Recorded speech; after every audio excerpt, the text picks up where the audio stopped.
మళ్ళీ చెప్తున్నాం, కాంగ్రెస్ పార్టీ ఉన్నంత వరకు విశాఖ స్టీల్ ప్లాంట్ ని ప్రైవేటైజ్ చేయడానికి మేము ఒప్పుకోం.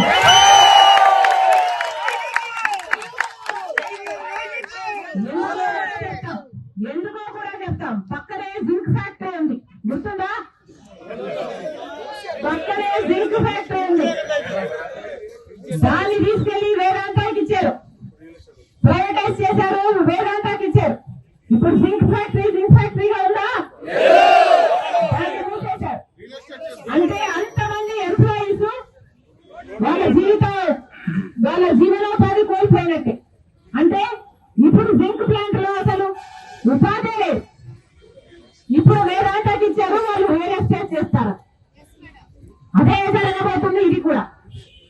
దీన్ని ప్రైవేటైజ్ చేస్తే ఈ 30,000 కుటుంబాలు రోడ్డున పడతాయి.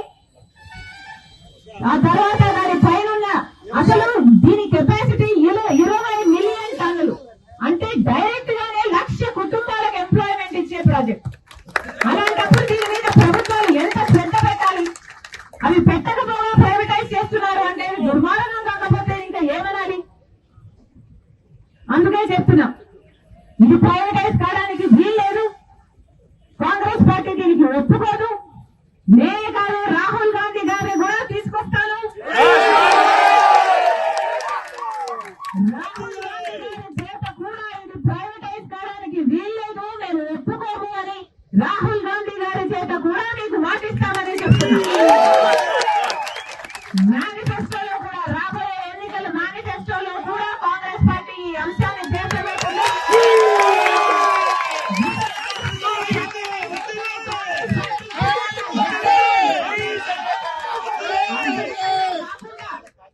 ఈ ప్రాజెక్టు నిలబడడానికి దీనికి కావాల్సిన